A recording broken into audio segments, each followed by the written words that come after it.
tell you about They Cloned Tyrone and some of the things that go in line with that idea of just because you're paranoid doesn't mean they're not watching you. Excellent. So They Cloned Tyrone is from 2023, and it is about a series of eerie events thrust an unlikely trio onto the trail of a nefarious government conspiracy in this pulpy mystery caper, and it's directed by Joelle Taylor. This is a directorial debut, I believe, which is just like, whoa, that's so fun. Yeah. Good job, Netflix. I was reading that they wrote on other things, but this was their first movie. Yeah. Just them. Yeah. Yeah, a lot of it like also reminds me of Atlanta. It has similar like Atlanta vibes in the writing. But so They Cloned Tyrone is a loud, absurd, and charming sci-fi film that's equal parts blaxploitation, social commentary, and confirmed conspiracy theories.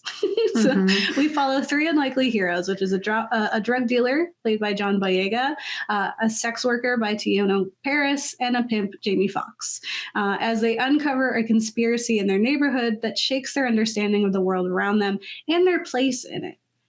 Has them really second guessing any choices that they've ever made and if that exists, if choice is actually true. So as how the story goes is that Fontaine, a local drug dealer, runs down a competitor trying to sell on his turf.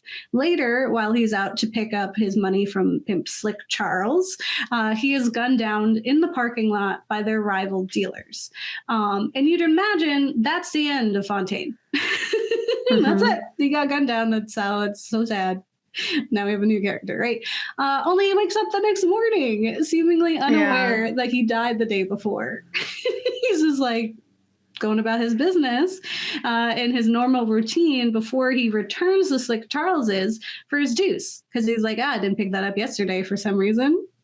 Yeah, so I gotta do it now. Gotta go there. And Slick is reasonably shook by the ghost of Fontaine on his doorstep. He's so funny. He was like, you're gonna put a ghost on a pimp's doorstep? Like, so upset. He was like, what?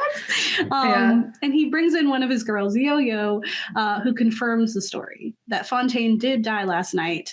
And he was in the parking lot. So how is he here with them walking around? Like you were dead, like fully dead. And also just like as a sidebar, it's a really like brutal death and it's so shocking and it felt really realistic. And it was such a significant mood in the midst of a very comical premise. So just like it is like, if you're sensitive, which reasonably so, especially if you live in Philadelphia or any of the other cities where that's a really stressful thing, that's a trigger warning for you. You don't have to do that to yourself. So this leads the trio to investigate this insane story because what is Fontaine doing here alive? It's like Ghost of Christmas Past. So good. On their journey, they uncover a hidden underground lab below someone's home. It's like a house in their neighborhood, which has been clearly used as surveillance. Like people have been taking shifts. They got like, and then they got this underground lab. They go into an elevator. It's just in a closet in someone's room. It's crazy. Yeah. And it is like this call, like they do go in the elevator and it's such a, direct opposition to something like Nope. The whole thing is like people like going in that elevator. And so it's really fun that they do. And they do have that like Slick Charles is like, are you serious right now? Why are we doing that? So the lab pushes them farther down the rabbit hole after they encounter a very white black man, a mysterious white powder, and most perplexingly, a clone of Fontaine. Right. So as they work to uncover how deep this goes, they find their whole neighborhood, which is called the Glen, is being surveyed and controlled by a mysterious higher power. Their cultural staples are twisted into tools for control from their music, food, hair care, and even their religion. Every piece of like what they took as just regular life is in some way being either surveyed or manipulated for a form of control by the government. So nothing is as it seems, and this new reality sends Fontaine on a spiral. Yo-Yo's sleuthing and journalism skills come in handy as she works to fight to free the Glen from this influence. And she tells Fontaine in a heartfelt scene, "This shit is bigger than you. It's bigger than me." And and just like as another side note, like Yo-Yo is the heart and soul. Like Teyonah Parris, first of all, I love her and anything she's in. She's adorable. And an amazing actress, but she is so much of the heart of this film, and she's like continuously propelling it forward, and is so endearing. I felt for all the characters, I guess, except I didn't really care for Slick Charles. Like, he's whatever. Fontaine's going through it, right? But she's like, the compassion she has for other people is so beautiful, and she's also different because she's not a clone. They didn't even consider her. Like, the people who were playing these cards didn't even think she was going to be any kind of threat. And she is. So, and she just cares. So when Fontaine refuses his hero call to adventure, Yo-Yo answers the call herself. And despite so much of their lives being controlled and manipulated, each of the trio learns in their own time the threads of individuality and community that are deserving of protection. And it takes a whole hood, but they manage to take down the sinister cabin in the woods-esque conspiracy that seeks to erase their culture, identity, and force assimilation through the threat of annihilation. The villain, played brilliantly by Kiefer Sutherland, and it had me thinking, like, sometimes when a white person plays like a villain too well in black horror, I was thinking like Allison Williams from Get Out, or there's just like a few of them where I'm like Leonardo DiCaprio and Django or whatever, like where's that coming from? And Kiefer, like, he's not he's actually really just feels like a tool, and he's just kind of parroting what he has been led to believe. So he's not as sinister as some of his other ones, but I was still like, Keith, you be I've seen you play a vampire, and that seems more sympathetic to me than he's here. I've seen you as like a serial killer. You right? Remember Phone Booth? Spoilers for anyone. But Kiefer explains in the film the purpose of this experiment, saying, America was an experiment, a half-baked idea cooked up by aristocratic ideologues living in mansions built by slaves. And when they checked out, they left us with the bill, a country constantly at war with itself. No common ground, no dialogue, no peace. If we're all on the same page and not ripping each other's heads off, then all of this has a chance to work. And that's what we strive for, keeping these United States united. To which, like, the answer to that, when they were like, when they left and they left us with the bill, you know what would help that? Reparations. Reparations is kind of the answer to that one. Yeah, that would have helped. Like, oh, we're all equal now. If you want the United States to be united, why is the answer to you to like further oppress? Anyway. The film is brilliantly casted with John Boyega as Fontaine, considering he has experience with sci-fi criticisms of the government from his role as Moses in Attack the Block, which the Ghouls covered when we first started making video content. It was like our second episode. It was pushed together with Earth Girls Are Easy, so I'd love to do an Attack the Block one day of just that film because it's amazing. But for those who don't know, Attack the Block is a film in which a group of young black boys must fight to protect their block from monstrous aliens. And it starts with the boys robbing a young white woman who actually is Jodie Whittaker, who's eventually the 13th Doctor Who. But she's quick to demand justice, and she's like labels them monsters and is like, oh, I should, she be playing too well. And then through the film, the boys protect her and transform her understanding of them, revealing like her prejudices, but also like the prejudices of the environment that she just like wasn't taking into accountability. But the biggest comparison I find between Attack the Block and They Cloned Tyrone is a declaration by Moses in the film, They Attack the Block, where he says, Government probably bred those things to kill black boys. First they sent in drugs, then they sent guns, and now they're sending monsters in to kill us. They don't care, man. We ain't killing each other fast enough, so they decided to speed up the process. And if they ain't killing us, they're reprogramming us, forcing assimilation, right? So I was like, of course he's in this. It's like he's already done. Like this is just that times two. This is like if Moses grew up. Like Teyonah Parris is absolutely charming as always, and her portrayal of Yo-Yo elevates the piece. Like as I said, she is the heart of the film, and her care for others offers a softer lens into an unsettling plot. But there's also this side note that she has been in a commercial for McDonald's like a long time ago, which was purposely catered towards Black people. Like there's this whole criticism and commentary on fast food chains and how they make commercials specifically catered to Black people and people of color, and it's one of those that's kind of cringy. Yeah, I think it's a fun extra layer. I don't think it was intentional, but I was like, wait a second, isn't she from that commercial? Because I watched someone on TikTok who was talking about it, and she like used a clip from it, and I was like, it is her. I would never forget her face. It's too cute. The film exists in the modern day, and we're aware of this due to the technology available and from the characters discussing things like blockchains and Bitcoin. But the aesthetic of the characters and the Glen as a whole feels more ambiguous. It feels kind of like a town lost in time. And so director Joel Taylor explained in an interview on Decider titled They Cloned Tyrone, Ending Explained, What Do the Clones Represent? And said, it's not a period piece, but when you go to certain places, it feels like you're in a different period. So I wanted the Glen to just be out of space and time. This could be any city in any year. And obviously we put a couple of clues in there. You see an iPhone, but you also see old flip phones and tube TVs, and the decor is dated, and all of that is by design to create a level of temporal dissonance. Yeah.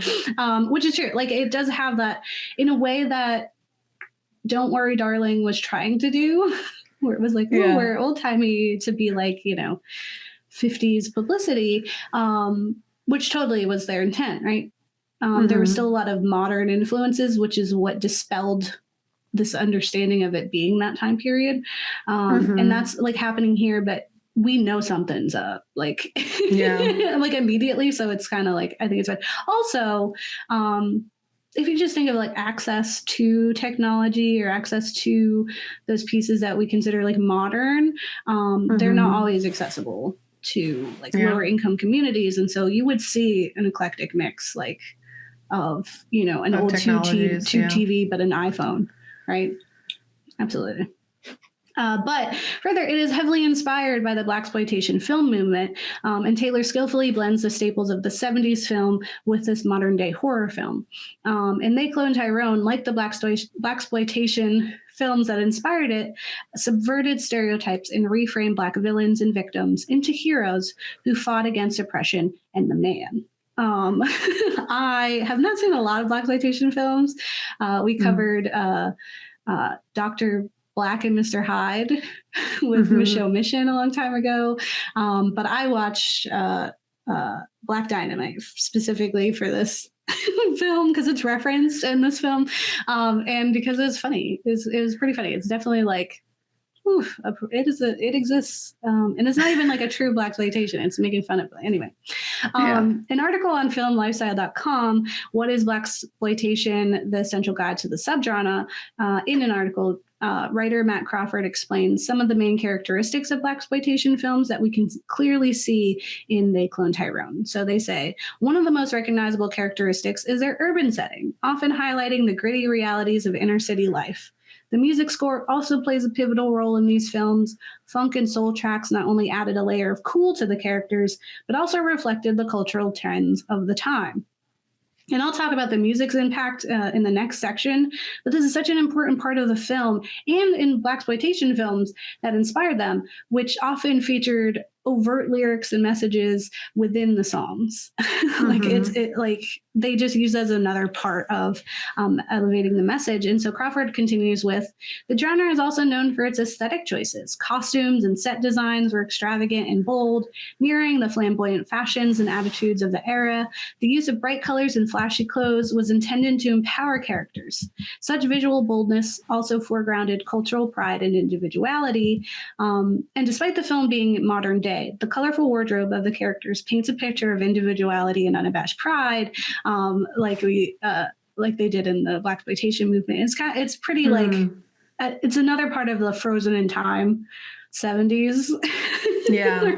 Some of the lingo is that, but also like what they're dressed as feels that way. And Crawford also expands on the theme of the films, Blaxploitation films, saying, finally, these movies frequently address themes like racial injustice, economic hardship, and the fight against organized crime. They presented African-American heroes who could outsmart and outfight their adversaries, offering a form of cinematic escapism that was both entertaining and empowering. Oftentimes it did feature, it was directly combating the role that Black people were taking in quote unquote regular film, where they were, villainizing or victimizing sex workers and pimps and the drug dealers and all these other people. They were like giving them these labels. And so they were like, okay, well, what if those people were the heroes? And we're not going to say, no, we don't have those here. We're going to say, so, and they're pretty fucking cool. We love them, So, and that's something I really appreciate, is like that idea of like subverting and also like just taking it back, like, and so Yo-Yo's a sex worker. Yeah, and they're gonna save the day. She's cool as hell. Like that's like two different, like what? I don't see the causality here. So let's talk about weaponizing stereotypes and cultural staples. So the villainous government organization unveiled in the film used many Black staples and stereotypes to control the Glen. At first, the trio uncovers loud and absurd conspiracies. Example, the fried chicken and grape juice are being poisoned. Right, and those are, silly stereotypes. They're playing at that Black people love these things, and the government has been using the mysterious powder that they found in the lab in the kitchen, in the chicken and grape juice, and now the food and drink has the Glen laughing hysterically, too distracted by this unreasonable joy to ask questions. Right. It's a little Brave New World in there. And the toxicity of the fast food industry and its insidious predatory relationship with Black and Brown communities has a sordid history, with many Black, Brown, and lower income communities in cities living in what we called food deserts. Right. These chain restaurants have the neighborhoods in a chokehold because they don't have alternatives, right? So the lack of access to fresh, healthy, affordable, and sustainable food contributes to growing health issues. And the Food Empowerment Project has a great article about food deserts where they explain, according to a report prepared for Congress by the Economic Research Service of the U.S. Department of Agriculture, about 2.3 million people, or 2.2% of all U.S. households, live more than 1 mile away from a supermarket and do not own a car. Like if you're not near a supermarket, like you can't even like go get like food to plan and prepare for the rest of the week. And then the affordability factor additionally, like the one that is there is overpriced and not affordable. Especially if like the neighborhood's in the process of gentrification, and it's trying to scale up to cater to the newer population coming through. And they go on, the article goes on to explain that a defining characteristic and issue of food deserts is socioeconomic, saying they are most commonly found in Black and Brown communities and low-income areas where many people don't have cars. Studies have found that wealthy districts have 3 times as many supermarkets as poor ones do, that white neighborhoods contain an average of 4 times as many supermarkets as predominantly Black ones do, and that grocery stores in African-American communities are usually smaller with less selection.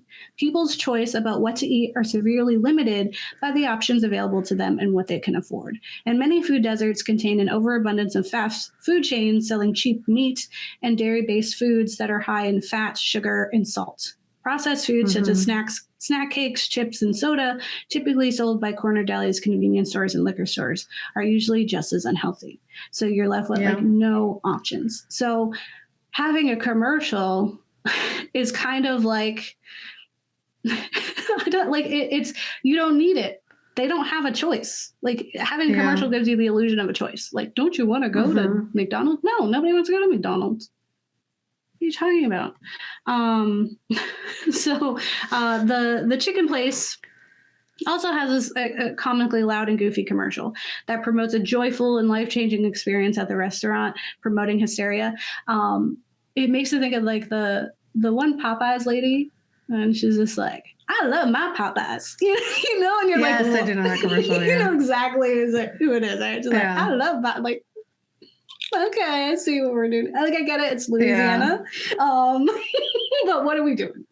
But this, the chicken place has like a commercial where people are like lining up. Like they are queuing up outside and it is crazy. And actually in an interview I saw, the director mentioned that the film had been, that had the film been released when they originally planned, they'd have premiered before the Popeyes chicken sandwich craziness. So like, remember that mania that was happening? However, the pandemic delayed their production, so they missed out on that particular predictory commentary. That would have been pretty funny. But like I said, fast food has a greasy relationship with the Black community, with many of their ads being obviously urbanized to cater to the demographic. You'll catch a commercial using outdated slang, dropping G's at the end of words, and promoting a transformative lifestyle through their food and service. There's a great video about the history of these commercials and their connection to like minstrel performances by Garrison Hayes on YouTube, titled The Infamous Black McDonald's Commercials. They talk about one where it's like, there was like a slew of commercials in like, I think the 90s, maybe 80s, where this boy who like lived in the hood or whatever gets a job at McDonald's, and like the hood is proud of him. It's like a 3-part series of commercial where it's just like, Calvin got a job at McDonald's, it's changing his life, and all his friends like, what are you saying? He also has one where it's like they're like, oh man, they need to go to church, but the granddaughter didn't make breakfast, so instead they go to McDonald's, and the grandmother's like really happy, and he's like, my nana would not be excited if we went to McDonald's before church. That is not happening.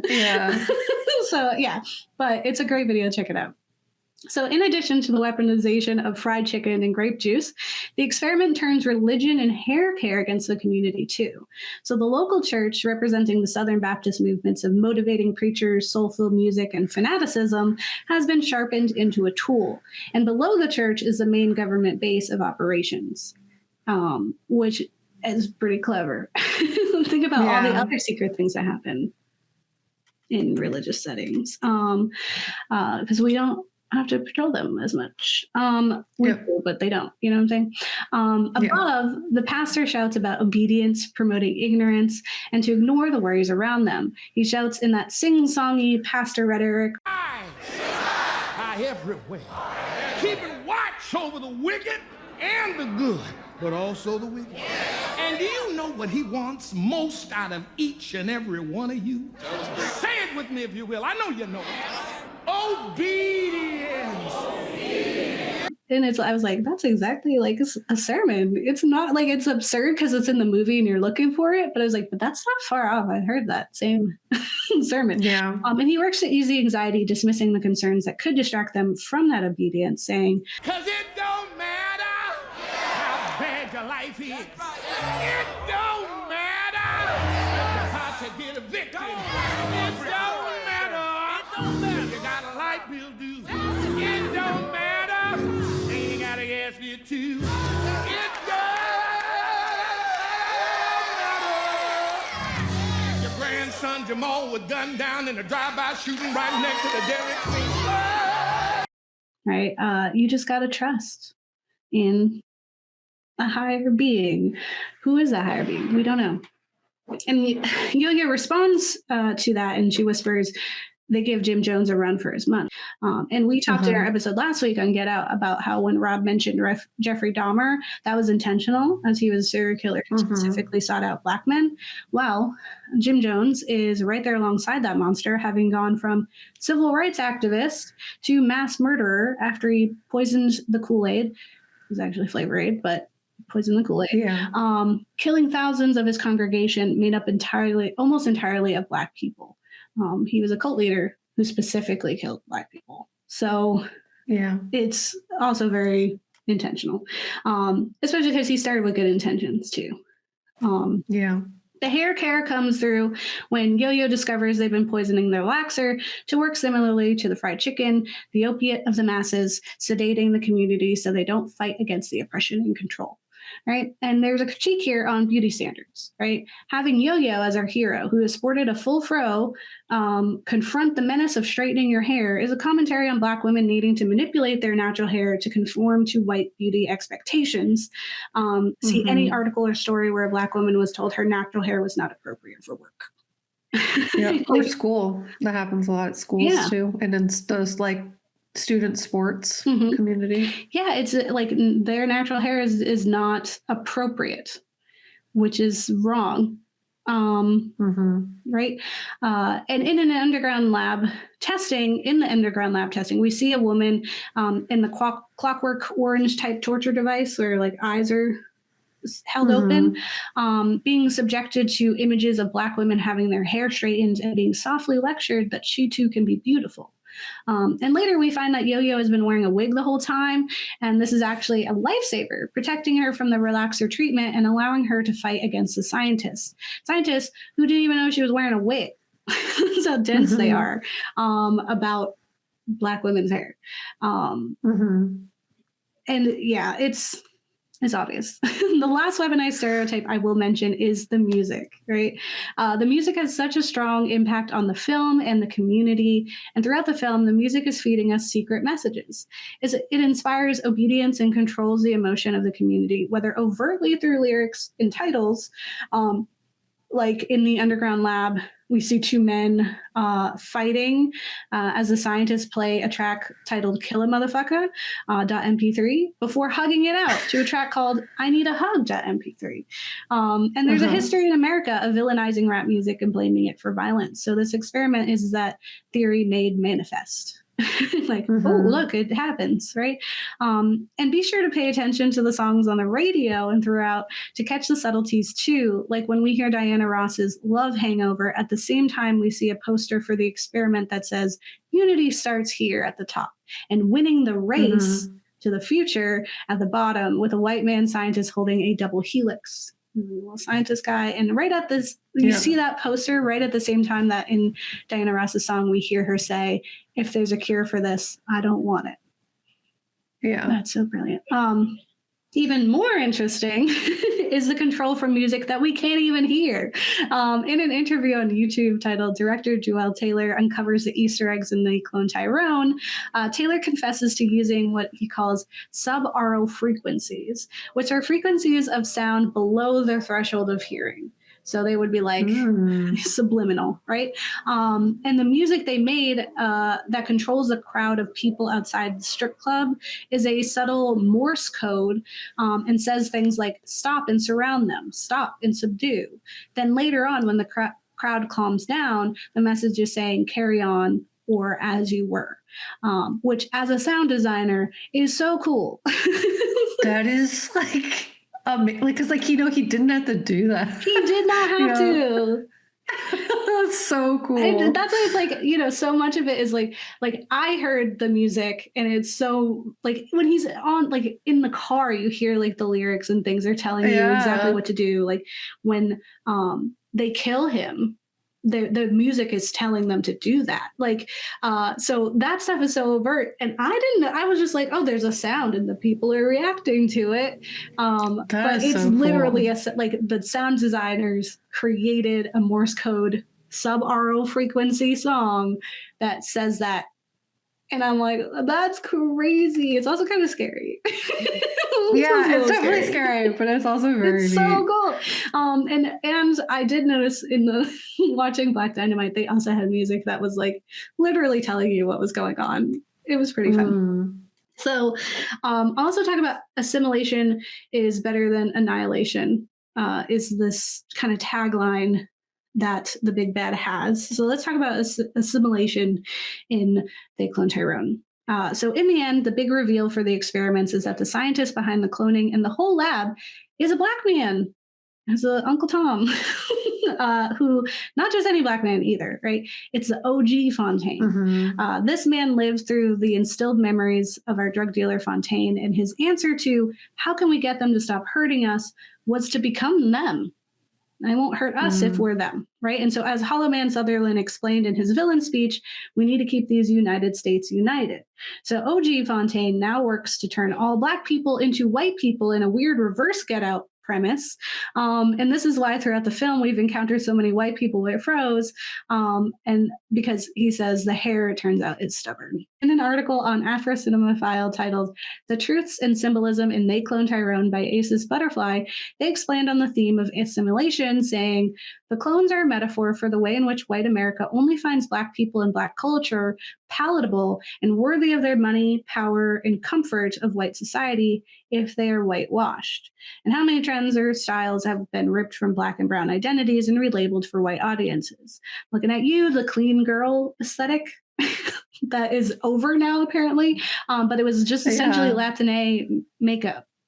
It's like the tight ponytail. Get out of here. It's appropriation 101, right? In addition to this reframing of black culture to a whitewashed, lesser version, there's also the act of oppression by making the Glen an undesirable area, prompting neglect, or, people caring significantly less about this area, right? And you can watch any of our videos on redlining to learn more about how America does this without science fiction.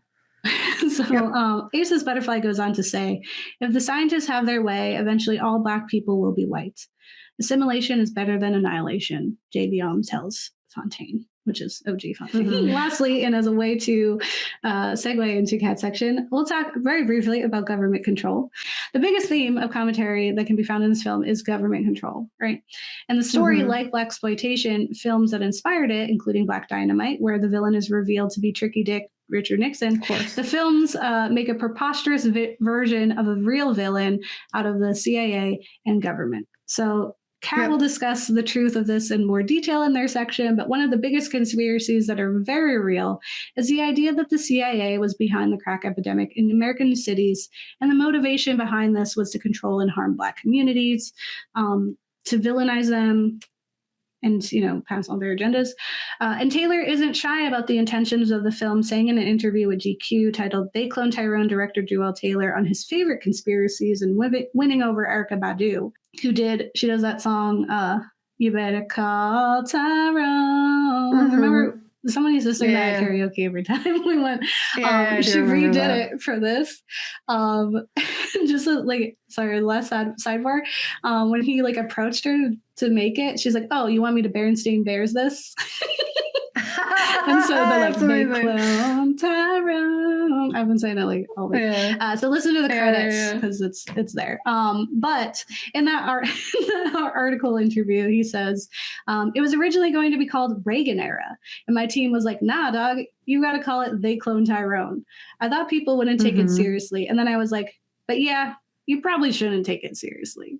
Right? Having it have that fun aspect, like we were saying at the beginning, allows it to be more palatable, allows us to be able to laugh and cry. Ouch. Well, what you were saying, not re-traumatize the audience. Sure. And this film is loud about its commentary while entertaining us. Like Get Out and Us, the absurdification of the conspiracies doesn't minimize them, but instead confirms them, because we're okay, we could look at the absurd premise and laugh off how silly the shouting pastor is and the relaxing relaxer, but it also allows us to see the truth. Because sure, it's not that, but it's certainly something, isn't it? Mhm. Like, it's not that, but isn't it?